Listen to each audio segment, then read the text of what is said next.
नमस्कार। भव्यासरी न्यूज से मैनपुर। पहले आप, फिर तुम और फिर तू। बातों का सिलसिला यहीं से तू मैं का आरंभ होता है। जब इंसान आप से तुम पे आता है और तुम पे उछल कर गुस्सा तू पे आ जाता है और वहाँ पे इंसान हद पार कर देता है।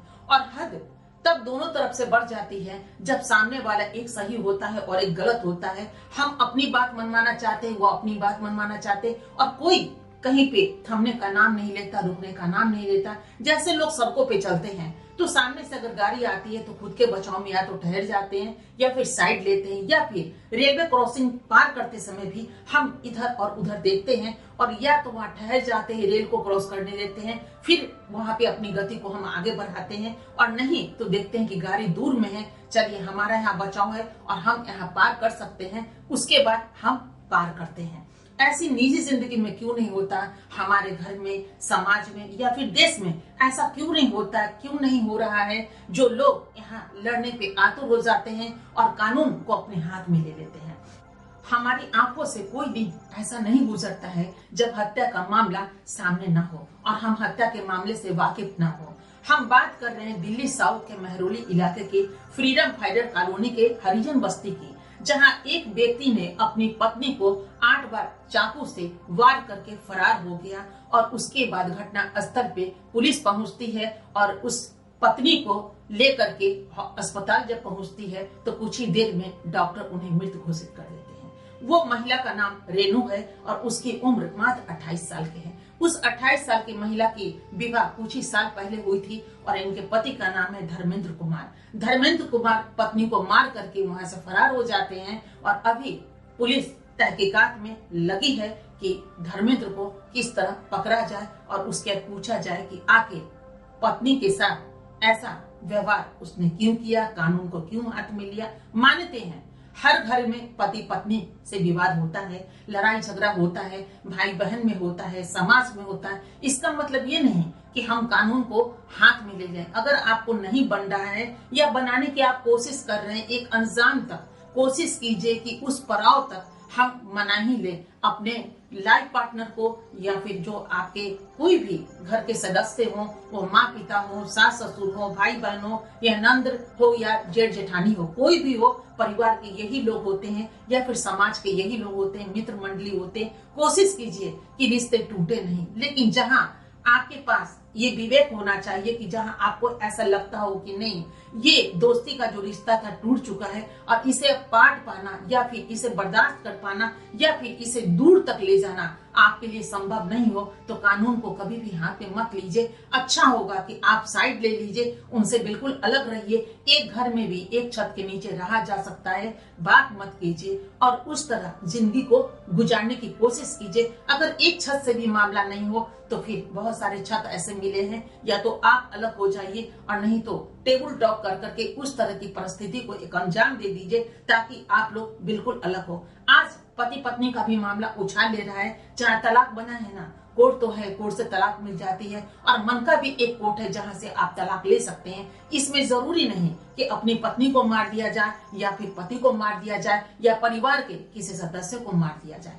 यहाँ पे लालच नाम की चीज नहीं थी, यहाँ पे सिर्फ तू और मैमे वाली बात थी।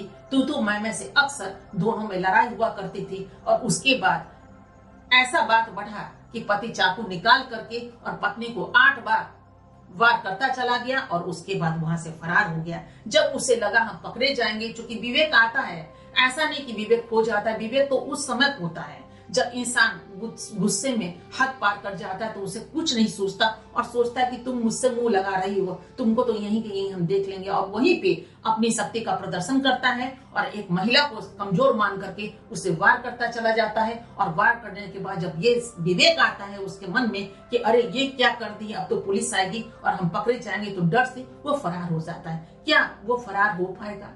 धर्मेंद्र नाम का वो युवक कब तक छुपा रहेगा? पुलिस की बहुत लंबी हाथ होती है, कानून बहुत लंबा है, उसे घींच कर दबोच कर ले आएगा। और उसके बाद उनकी पत्नी तो मर चुकी है, जिसकी उम्र मात्र 28 साल की थी। उन्होंने 30 भी पार नहीं किया था। जीवन का बहुत सारा सुनहरा कल और सुनहरा पल देखने को बाकी था। लेकिन इस पति का क्या होगा? ये पति हर दिन मरेगा और अभी जेल की अंधेरी कोठरी में वो बिल्कुल ही दम घुटता हुआ नजर आएगा और तब पछताने से कुछ नहीं मिलेगा, अब तो चिड़िया चुग गई खेत, आपसे गलती हो गई।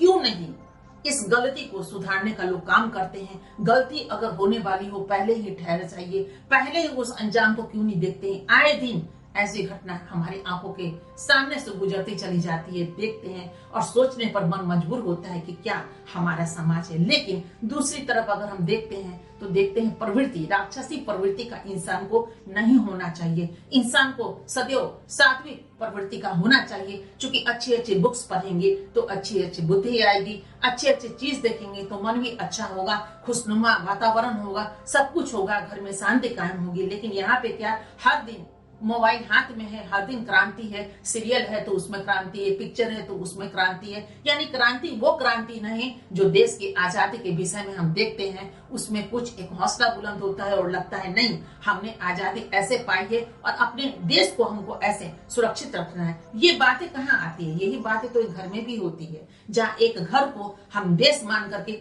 सुरक्षा प्रदान करें या उसको सुरक्षित करें, उसको बिखरने न दे, उसे मिटने न दे और उसे लूटने न दे, उसे बिल्कुल सुरक्षित रखें। वैसे ही खुद को भी, खुद की आत्मा पे, खुद के मन पर भी हमें काबू रखना पड़ेगा कि खुद के मन को हम विचलित ना होने दें। जब भी ऐसा भ्रम हो या फिर ऐसा लगे कि नहीं हम इस लाइनिंग को पार कर रहे हैं जहाँ कानून हमारे हाथ में आ जाएगा, उस समय या तो आप खामोश हो जाइए या फिर साइड लेकर के कुछ देर के लिए आप बाहर निकल जाइए, दूसरे कमरे में चले जाइए, बाहर चले जाइए, छत पे टहल लीजिए और मन को शांत कीजिए, एक गिलास पानी पी करके सो जाइए।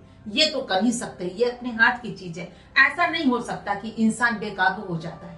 बेकाबू क्या आप देश की रक्षा के लिए बेकाबू हो गए? क्या दो देश की लड़ाई के बॉर्डर पे आप अपने देश को बचाने के लिए बेकाबू हो गए? बिल्कुल नहीं। घर में जिससे 60 फेरे लेकर के उनको अपने घर में आप ले आए थे, उनके साथ आपने लड़ाइयां की, जिस बच्चे को आपने जन्म दिया उससे लड़ाइयां की है, जो माँ बाप ने आपको जन्म देकर पोस पाल के इतना बड़ा किया उनको आप मर्डर कर रहे हैं। ये कैसी चीज है, कैसी गुस्ताखी, ये कैसा रोल है आपका, ये कैसा अभिनय है कि आप हीरो बन रहे हैं? बिल्कुल नहीं। आप तो खलनायक से भी बिल्कुल राक्षसी प्रवृत्ति जैसा प्रवृत्ति आप घर में अपना रहे हैं।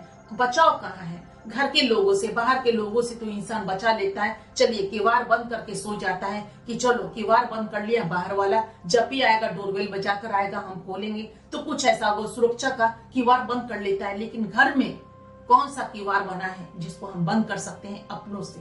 अब पति से भी अपना कौन हो सकता है भला, जिससे हम परहेज करें या फिर इससे दूरी करें? तो ये तू मैं होते हुए बात यहाँ तक पहुंच गई कि एक पति अपनी पत्नी की हत्या कर बैठा, वहां से फरार हो गया और अब पुलिस के हाथ से बचेगा नहीं और अब जेल की कोठरी में, उसी काली कोठरी में उसी जिंदगी का जो भी है उम्र कैद या जो भी उन्हें सजा मिलेगी उसको भुगतना पड़ेगा। ऐसे में खुद के बचाव कीजिए, अब खुद बचने की कोशिश कीजिए। जहां नहीं बनता हो या रिश्ते को दूर तक नहीं ले जा सकते हैं, वहीं पे ठहर जाइए, रुक जाइए। ठीक उस तरह सोच लीजिए कि सामने से ट्रेन आ रही है और कट जाएंगे, उससे बेहतर है ठहर जाइए, ट्रेन को क्रॉस होने दीजिए और फिर उस पटरी को आप पार कीजिए। उसी तरह जिंदगी की भी एक पटरी है और जीवन बहुत अनमोल है। याद कीजिए, जीवन दोबारा नहीं मिलेगी। यही जीवन है जिसको आपको सजाना है, निखारना है और इसमें देश के लिए भी बहुत कुछ आपको छोड़ के जाना है। ये क्या कर दिया आपने? अपने पत्नी को मार दिया और खुद जेल में चले जाएंगे। क्या मिला आपके ये जन्म लेने का मोल? क्या मिला? आपकी माँ ने इतना पाल पोस करके बड़ा किया, आखिर आपने न माँ बाप को कुछ दिया, न पत्नी को दिया, न बच्चों को दिया, न देश को दिया, तो आपके जीने का उद्देश्य क्या है? वही जेल की काली कोठरी। बिल्कुल ऐसा नहीं होना चाहिए। जो भी लोग मुझे सुन रहे हैं वो थोड़ा सा ठहरिए और सोचिए कि आखिर आपके जीने का उद्देश्य क्या है? क्या लड़ाई या समाज सेवा या कुछ अपने लिए जियो और कुछ उनको लिए भी जो नहीं जी पाते उनको भी थोड़ी खुशियां देने की कोशिश कीजिए।